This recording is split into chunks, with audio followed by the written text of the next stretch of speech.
Hello everyone, welcome back. तो आज हम शुरू करने वाले हैं हमारी क्लास 12th फाइन आर्ट्स का चैप्टर 4 जो कि है the Deccani schools of painting. इससे पहले हमने 3 चैप्टर्स कवर कर लिए हैं जो कि the manuscript painting tradition, the Rajasthani schools of painting और मुगल स्कूल ऑफ पेंटिंग। तो चलो शुरू करते हैं।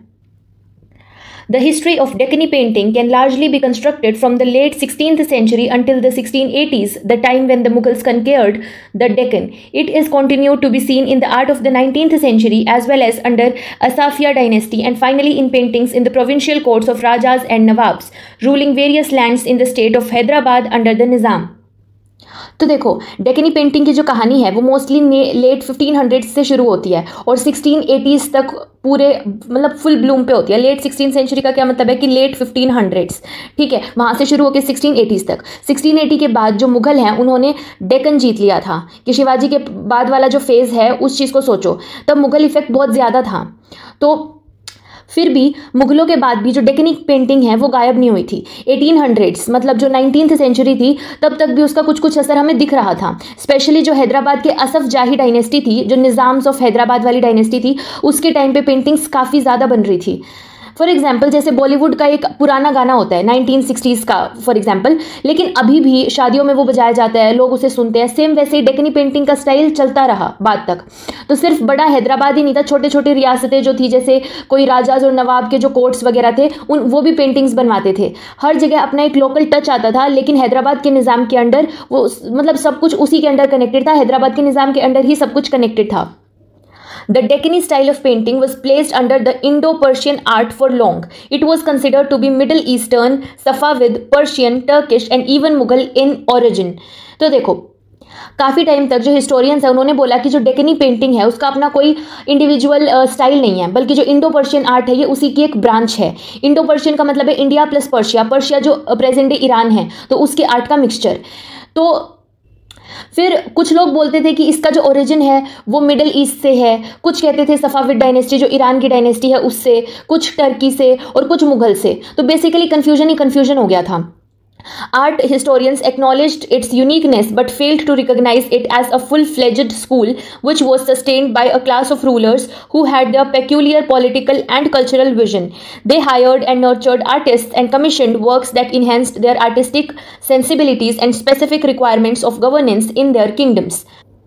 अब सबको लगता था कि हाँ पेंटिंग्स तो यूनिक है, अलग टेस्ट भी है, बट फिर भी इसको एक प्रॉपर स्कूल ऑफ आर्ट नहीं माना जा रहा था। मतलब एक प्रॉपर अलग इंडिविजुअल स्कूल ऑफ आर्ट नहीं मान रहे थे इसको, और स्कूल ऑफ जो आर्ट्स थे उनकी ब्रांचेस माना जा रहा था। उनको लगता था कि ये बस एक मिक्स है, इसकी कोई अपनी आइडेंटिटी नहीं है।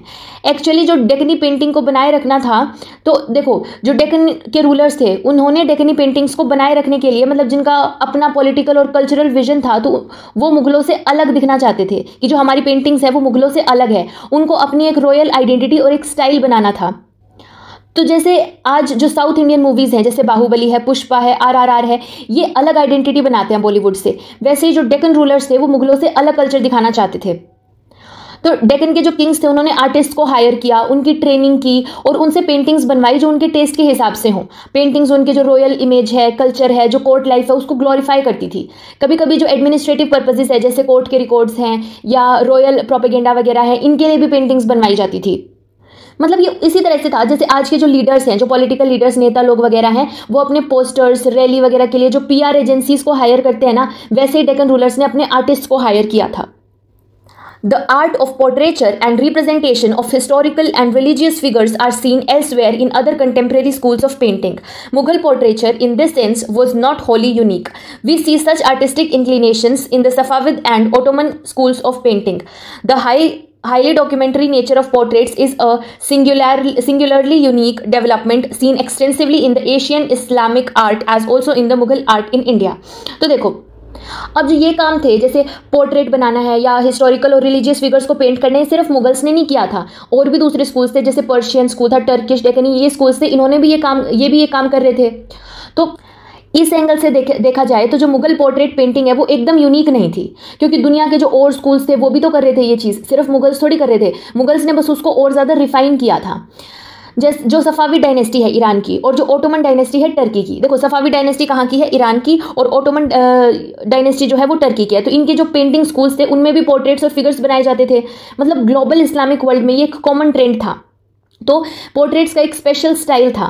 क्या स्पेशल स्टाइल था कि उनमें डॉक्यूमेंट्री जैसी डिटेलिंग्स होती थी, मतलब बस फोटो जैसी पेंटिंग नहीं होती, बिल्कुल एक रियल फोटो जैसी पेंटिंग थी जिसमें रियल एक्सप्रेशंस हैं, कपड़े हैं, ज्वेलरी है, सब माइन्यूट डिटेल्स कैप्चर होती थी।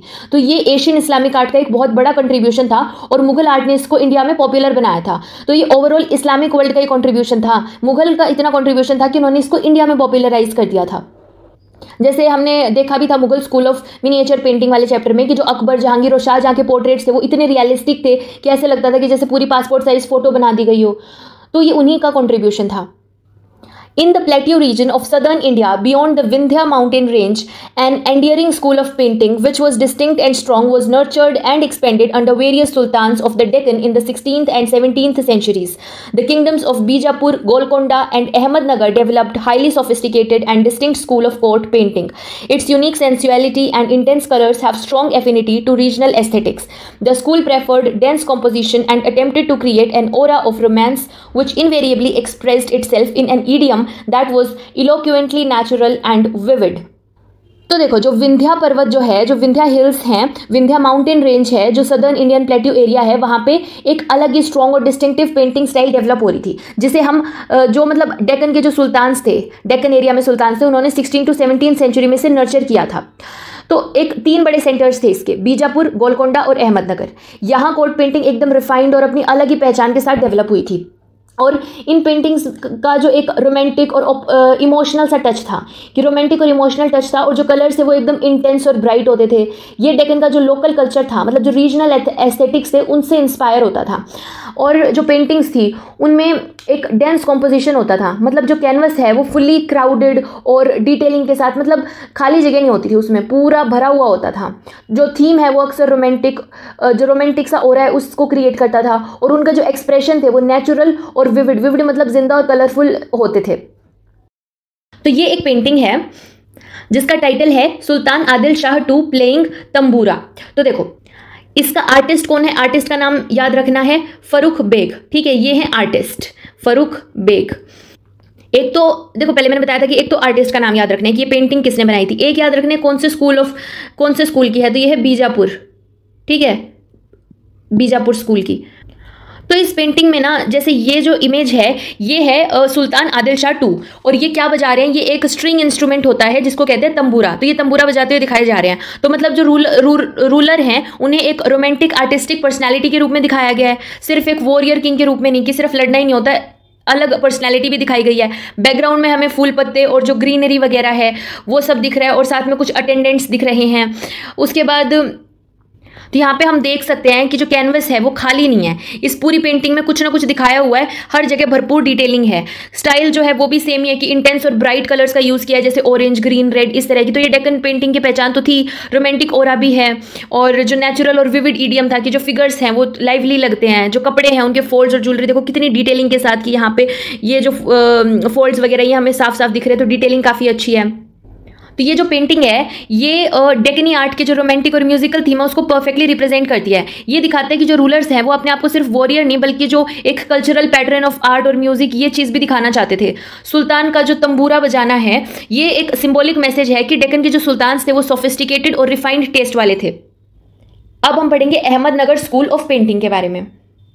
The earliest examples of Deccani painting are in a volume of poems celebrating the reign of Hussain Nizam Shah I of Ahmednagar. Most of the 12 miniatures that illustrate battle scenes are of no artistic interest, but interestingly, those depicting the queen and her marriage delight us with gorgeous colors and sensuous lines. तो Deccani painting की जो सबसे पुरानी मिसाल है वो है अहमदनगर से, वो हमें मिली है, जो हुसैन निज़ाम शाह I का रेन था 1553 से 1565 में। तो एक पोएम बुक थी जिसमें मिनिएचर्स बने हुए थे। उस किताब में 12 छोटी पेंटिंग्स थी, ठीक है, एक बुक थी जिसमें छोटी छोटी पेंटिंग्स थी, मिनिएचर का मतलब होता है छोटी छोटी पेंटिंग्स, तो उसमें 12 पेंटिंग्स थी। बैटल सीन्स तो खास नहीं थे, मतलब बहुत ज़्यादा बैटल सीन्स उसके अंदर थे नहीं, लेकिन जो क्वीन और उसकी शादी के सीन्स हैं वो बहुत ही ज़्यादा, मतलब बहुत अच्छे, एकदम रंग बिरंगे और रोमांटिक लाइन्स वाले थे। तो यहाँ हमें पता चल रहा है कि जो अहमदनगर की पेंटिंग थी उसमें वो ज़्यादा बैटल के सीन्स पेंट नहीं करते थे, ज़्यादा रोमांटिज्म था। The women represented in it belongs to the northern tradition of pre-Mughal painting, which was flourishing, especially in Malwa and Ahmedabad during this period. The women in long braid pigtails. The women in the paintings of Ahmednagar wear a modified northern costume with choli, bodice, and long braided pigtails ending in a tassel. Only a long scarf passing round the body below the hips is a southern fashion, which is seen in the Lepakshi frescoes. तो यहाँ देखो ये painting है, इसमें हमें दिख रहा है कि जो पेंटिंग्स की विमेन का स्टाइल है वो north Indian pre Mughal painting जैसा था, जो मालवा और अहमदाबाद का इन्फ्लुएंस यहाँ आया था। अहमदनगर की जो विमेन का ड्रेस स्टाइल था वो क्या होता था, नॉर्थ प्लस साउथ का फ्यूजन। ठीक है, तो अहमदनगर में नॉर्थ प्लस साउथ का फ्यूजन होता था। इसका क्या मतलब है कि जो नॉर्थ से क्या आता था, चोली, जो ऊपर वो चोली पहनते थे, जो ये चोली पहनी हुई है ये आया नॉर्थ से। ठीक है, और जो लॉन्ग ब्रेडेड पोनीटेल है, जैसे यहाँ पे ये पूरी लॉन्ग पोनीटेल दिख रही है और नीचे जो है वो टसल लगाया हुआ है, तो ये वाली चीज़ भी नॉर्थ की थी। ये दोनों फीचर्स नॉर्थ से आए थे। साउथ से क्या आया था, जो एक लॉन्ग स्कार्फ है, एक लॉन्ग स्कार्फ जो हिप्स के नीचे रैप होती थी, जैसे जो लेपाक्षी फ्रेस्कोस में होता है उसी तरह का, तो ये साउथ से आया है। The palette is different from paintings of northern manuscripts coming largely from Mughal atelier as they are more rich and brilliant. Paintings of the Deccan have similar characteristics. The high circular horizon and gold sky have Persian influence. We may see the debt of all Deccani kingdoms which they owe to Persia for their landscape idiom. तो जो अहमदनगर के colours थे वो north के Mughal style से अलग थे, क्योंकि ये और ज़्यादा रिच और ज़्यादा ब्रिलियंट थे। अहमदनगर की पेंटिंग्स में एक टिपिकल डेकनी फीचर था कि हाई सर्कुलर होराइजन होगा और गोल्डन स्काई होगा, तो ये दोनों चीज़ें पर्शियन आर्ट से आई थी। मतलब ओवरऑल पूरे डेकन की पेंटिंग स्टाइल का लैंडस्केप इंस्पिरेशन पर्शियन आर्ट से ही लिया गया था। तो अब हम एक बार इस पेंटिंग को दोबारा देख लेते हैं कि तारीफ-ई हुसैन शाही एक मैन्यूस्क्रिप्ट है ये। ठीक है, तारीफ-ई हुसैन शाही, तो ये एक मैन्यूस्क्रिप्ट है जिसमें जो हुसैन निज़ाम शाह वन हैं, जो अहमदनगर के रूलर हैं, उनकी अचीवमेंट्स डिस्क्राइब की गई हैं। तो ये पर्टिकुलर फोलियो जो है ये किंग को थ्रोन पे बैठे हुए दिखाता है। ये जो है ये किंग है, तारीफ-ई हुसैन शाही जो हैं ये अहमदनगर के रूलर थे। मतलब क्लियर रॉयल कोर्ट सीन है ये। साइड में हमें कुछ विमेन अटेंडेंट्स दिख रही हैं जो कलरफुल ड्रेसेस में हैं। ये चीज़ हमने देख ली कि विमेन का जो नॉर्थ इंडियन कॉस्ट्यूम इन्फ्लुएंस है, चोली प्लस लहंगा प्लस जो वो लॉन्ग ब्रेडेड पिग टेल्स हैं जैसे मालवा पेंटिंग्स में थी। पर यहाँ पे जो साउथ का स्कार्फ जो हिप्स के नीचे रैप होता है वो भी दिख रहा है, जो टिपिकल लेपाक्षी फ्रेस्को स्टाइल है। ये चीज़ देख ली। जो कलर्स हैं वो भी ब्राइट हैं, bright blue, red, green, yellow, इस तरह के कलर्स हमें दिख रहे हैं। तो इस तरह की चीज़ें हमें दिखी हैं। साथ में ये जो कलर्स हैं ये मुगल मिनिएचर्स के जो म्यूटेड कलर्स थे उनसे बिल्कुल अलग हैं। हमें यहाँ पे कुछ पर्शियन इन्फ्लुएंस भी दिख रहा है, जैसे जो सर्कुलर आर्चेज हैं, जो स्टाइलाइज्ड डिज़ाइंस हैं, यहाँ पे जो चीज़ है तो ये पर्शियन इन्फ्लुएंस है। स्काई और होराइजन यहाँ पे कम विजिबल है, बट इन जनरल जो अहमदनगर और डेकनी पेंटिंग्स है उसमें गोल्डन स्काई और जो हाई होराइजन है ये सब कुछ कॉमन हुआ करता था। ये एक पर्शियन ईडियम भी है।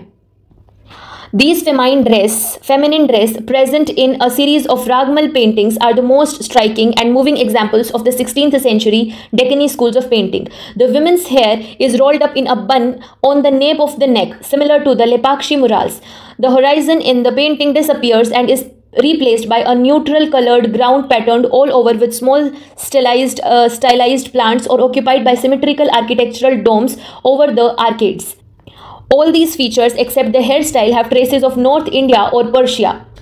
तो देखो जो विमेन की ड्रेस है वो बहुत ही ज़्यादा स्ट्राइकिंग और इमोशनल अपील है। अब इससे पहले ना हम ये देखते हैं कि रागमल पेंटिंग्स क्या होती थी। रागमल पेंटिंग्स हमने पहले की वीडियोस में देखा है कि ये रागों की माला थी। मतलब एक पेंटिंग ट्रेडिशन जहाँ अलग अलग जो राग हैं, जो म्यूजिक नोट्स हैं, उनको पेंटेड फॉर्म्स में डिपिक्ट किया जाता था, मोस्टली एज फेमिनिन फिगर्स या फिर लवर्स, इस तरह से। तो यहाँ पे जो फेमिनिन स्टाइल है वो क्या था कि विमेन की ड्रेस है वो बहुत ही स्ट्राइकिंग है और इमोशनल अपील दे रही है।